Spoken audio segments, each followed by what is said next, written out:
What if the parts of yourself you most desperately try to hide actually contain the seeds of your greatest potential? Imagine that the qualities you reject, your anger, your fear, your jealousy, even your shame, aren't obstacles to overcome, but signposts pointing toward your unique genius and contribution to the world. This perspective might sound counterintuitive, even radical, but it forms the foundation of Carl Jung's revolutionary understanding of the human psyche. Jung, the pioneering Swiss psychiatrist and founder of analytical psychology, developed a concept he called the shadow, a hidden reservoir of disowned aspects of ourselves that, when properly understood and integrated, can transform our lives in ways we never imagined possible. Consider the people you most admire throughout history. Whether artists, leaders, healers, or visionaries, you'll often discover they were intimately acquainted with their own darkness. Vincent van Gogh's mental anguish fueled paintings that forever changed art. Martin Luther King, Jr.'s righteous anger at injustice became the engine for a movement of nonviolent resistance. Oprah Winfrey transformed childhood trauma into profound empathy that connected her with millions. These weren't people who succeeded despite their wounds. They succeeded because they transformed their wounds into wisdom. They alchemized their shadow qualities into their greatest strengths. But why do we create a shadow in the first place? From early childhood, we quickly learn which aspects of ourselves win approval and which provoke rejection. The ambitious child might be told she's bossy. The sensitive boy might hear he needs to toughen up. The creative spirit might be directed toward more practical pursuits. Gradually, we relegate these rejected qualities to the unconscious, creating what Jung called the shadow. Not because these traits are inherently negative, but because they weren't welcomed by our family, culture, or society. We build a persona, a mask we show the world, while our authentic energies retreat into darkness. The irony is that these rejected aspects often contain our most vital and authentic energies. The bossy child might have natural leadership abilities. The sensitive boy might have gifts of empathy and emotional intelligence that could make him an exceptional therapist, artist, or partner. The impractical creative might harbor the next revolutionary innovation. When we disown these parts of ourselves, we don't eliminate them.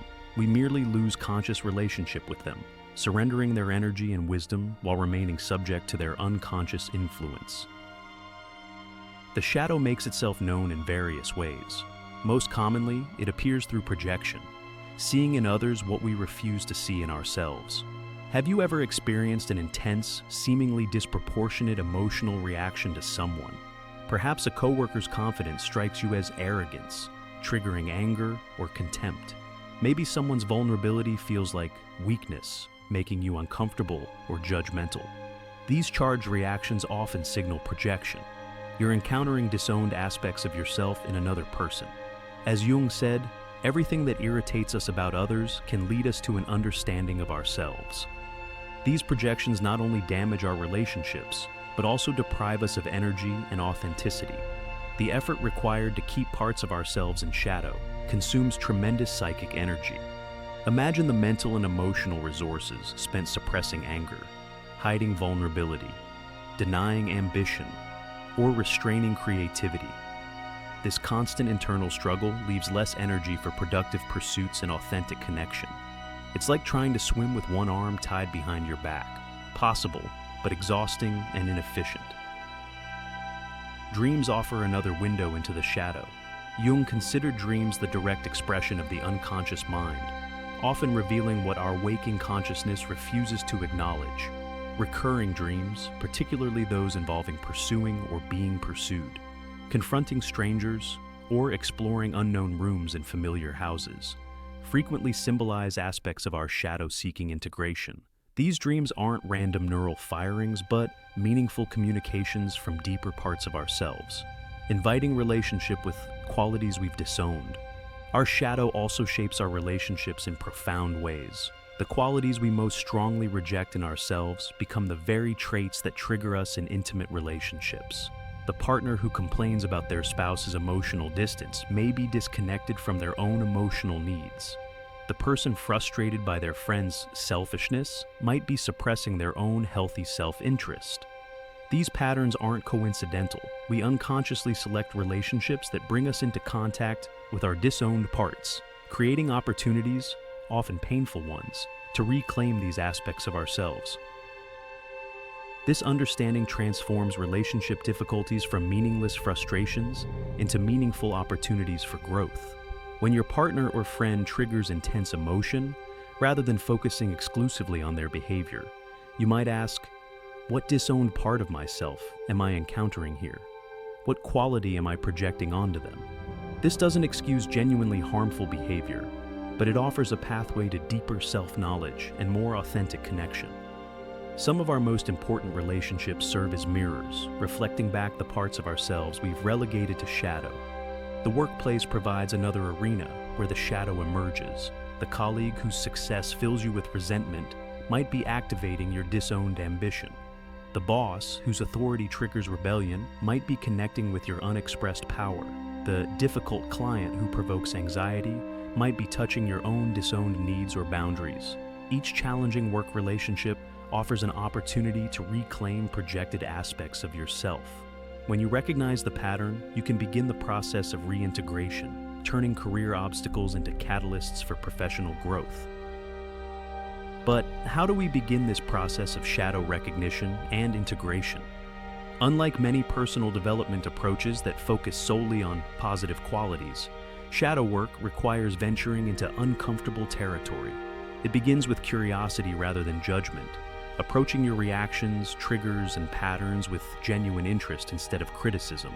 When you notice an intense emotional reaction, rather than immediately acting on it or suppressing it, you might pause and wonder, what's being activated in me right now? What disowned part of myself might I be encountering? Journaling provides a powerful tool for shadow exploration. Writing freely about emotional triggers, recurring relationship patterns, or challenging situations often reveals unconscious material. Pay particular attention to language that distances you from your experience. Phrases like, I had to, anyone would, or that's just how it is, often mask shadow material. When you write, I couldn't help getting angry, you might explore what would happen if you owned that anger directly. I felt angry because... This simple shift from passive to active language begins the process of reclaiming disowned parts. Dreams offer another pathway to shadow work. Keeping a dream journal beside your bed allows you to record dreams before they fade from memory. Look for recurring themes, characters, or emotions in your dreams. Pay special attention to dream figures that evoke strong feelings, whether attraction, repulsion, fear, or fascination.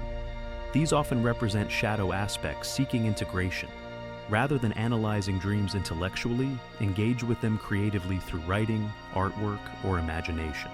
You might dialogue with a dream character, asking what message they bring or what quality they represent in you. Creative expression, whether through art, music, writing, or movement, provides another avenue for shadow exploration. The creative process naturally bypasses conscious defenses, allowing shadow material to emerge in symbolic form. You need not consider yourself artistic to benefit from creative shadow work. The goal isn't artistic excellence, but authentic expression. Simple activities like drawing with your non-dominant hand, creating collages from magazine images that attract or repel you, or writing from the perspective of a challenging emotion can reveal surprising insights about your shadow. Body awareness offers yet another approach to shadow work. Our bodies often express what our conscious minds reject. Chronic tension, unexplained pain, or recurring illness might reflect disowned emotions or needs. Practices like mindful movement, conscious breathing, or body scanning meditation can help you recognize and release shadow material stored in the body. Pay attention to how your body responds in triggering situations: throat tightening, shoulders tensing, stomach clenching. These physical reactions often point toward shadow aspects seeking acknowledgement. The ultimate goal of shadow work isn't merely identifying disowned parts, but integrating them, bringing them into conscious relationship with the rest of your personality. Integration doesn't mean acting on every impulse or emotion, but developing a relationship with these aspects of yourself. When you acknowledge your anger, for example, you gain choice about how to express it constructively rather than having it emerge in destructive, unconscious ways. The integrated person doesn't eliminate negative emotions or traits. but transforms them into conscious resources. This integration process leads to what Jung called individuation, becoming the unique, whole individual you're meant to be. Unlike many personal development approaches that promote standardized ideals of success or happiness, individuation honors your distinctive psychological makeup, including the shadow. The individuated person hasn't eliminated their flaws, but has developed a relationship with them, transforming weaknesses into distinctive strengths. They exhibit what Jung called wholeness rather than perfection, an authentic integration of light and shadow. This integration often reveals surprising connections between our wounds and our purpose. The person who struggled with belonging might develop extraordinary capacity to create community for others. Someone who faced financial insecurity might build systems that provide economic opportunity. The individual who battled anxiety might develop valuable insights about creating psychological safety. Our deepest wounds, when consciously engaged, often reveal our most meaningful contributions. As Jung observed, there is no coming to consciousness without pain. The relationship between shadow and purpose explains why many people feel most alive when working at the edge of their comfort zone. When you engage work that activates both your gifts and your wounds, what some call the zone of proximal development, you experience the distinctive energy of purpose. This isn't comfortable work, but deeply meaningful work, drawing on your unique combination of strengths and sensitivity. The environmental activist might be fueled by both love of nature and rage at its destruction. The teacher might combine intellectual gifts with memory of their own learning struggles. This intersection of light and shadow creates the distinctive energy signature of purpose. Shadow integration also transforms relationships in profound ways. When you reclaim projected qualities, you see others more clearly without the distortion of projection. You develop genuine compassion, not from moral obligation, but from recognizing the universal human struggle with shadow material. You become less reactive, more capable of responding thoughtfully rather than reacting unconsciously. Your relationships become more authentic as you no longer need others to carry disowned parts of yourself. This doesn't guarantee perfect relationships, but creates the foundation for meaningful connection based on wholeness rather than unconscious needs. The benefits of shadow work extend beyond personal growth and relationships to creativity and innovation. Many creative breakthroughs emerge from engaging shadow material, exploring taboo subjects, challenging conventional thinking, or expressing unpopular perspectives. The novelist draws on disowned desires to create compelling characters. The entrepreneur channels rejected ambition into innovative ventures. The scientist pursues questions others ignore. When shadow energy becomes consciously available, it provides fuel for creative expression that wouldn't otherwise exist. Many groundbreaking innovations emerge not from conformity, but from engaging the perspectives, questions, and energies that mainstream culture rejects. At a collective level, unacknowledged shadow material shapes organizations, communities, and societies in powerful ways.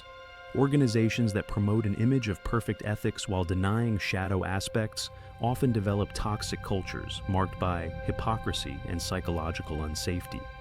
Nations that construct idealized historical narratives while denying shadow aspects of their past remain haunted by unresolved collective trauma. Religious institutions that emphasize only love and light while denying shadow elements frequently become settings for scandal and abuse. Collective shadow work, honestly acknowledging institutional and cultural shadow aspects, creates the foundation for authentic ethics, reconciliation, and psychological health at a community level. The concept of shadow work challenges dominant cultural narratives about personal development. Rather than pursuing an airbrushed ideal of perfection, it invites us to become authentically whole, integrating rather than eliminating our complexities. Rather than transcending negative emotions, it encourages developing a conscious relationship with the full spectrum of human feeling. Rather than conforming to external standards of success, it honors the distinctive pattern of each individual psyche. This approach might seem counterintuitive in a culture that emphasizes positivity, but it offers a more sustainable and authentic path to meaningful development. What makes shadow work both challenging and transformative is that it requires surrendering control. The shadow, by definition, contains what we don't know about ourselves, or what we know but deny. Engaging this material means venturing into uncertainty, acknowledging aspects of yourself that don't fit your current self-concept. This process often involves what Jung called the tension of opposites, holding seemingly contradictory aspects of yourself in awareness simultaneously. You might be both strong and vulnerable, selfish and generous, spiritual and materialistic.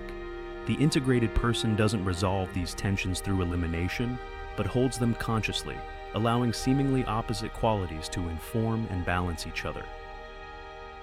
The rewards of this challenging work are profound. As you integrate shadow material, you reclaim vital energy previously spent on suppression and projection. You develop authentic confidence grounded not in perfection, but in genuine self-knowledge. You access creativity that draws on your full range of experience rather than just socially acceptable aspects. You build relationships characterized by authenticity rather than unconscious projection. Most importantly, you discover purpose that emerges from your unique psychological makeup, including the wounds, struggles, and rejected qualities that make you distinctively yourself. The journey of shadow integration isn't a linear process with a clear endpoint, but a spiral of ongoing discovery. Each level of integration reveals new shadow material awaiting acknowledgement. What begins with recognizing simple projections might eventually lead to engaging archetypal shadow material shared across cultures and eras.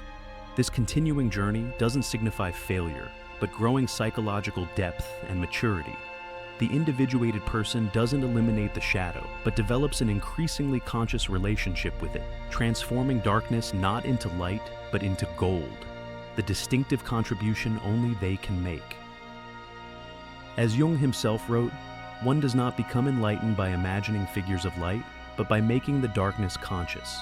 This paradoxical wisdom invites us beyond simplistic notions of self-improvement toward the more challenging and rewarding path of self-knowledge. The parts of yourself you've tried to eliminate or hide might contain not just your greatest challenges, but your greatest gifts. Your darkness, consciously engaged, might reveal your unique genius, the distinctive contribution that emerges not despite your wounds, but because of how you've transformed them into wisdom. What disowned aspect of yourself might be waiting to become your greatest strength? Subscribe for more deep dives into psychological concepts that illuminate the human experience. New videos on depth psychology every week.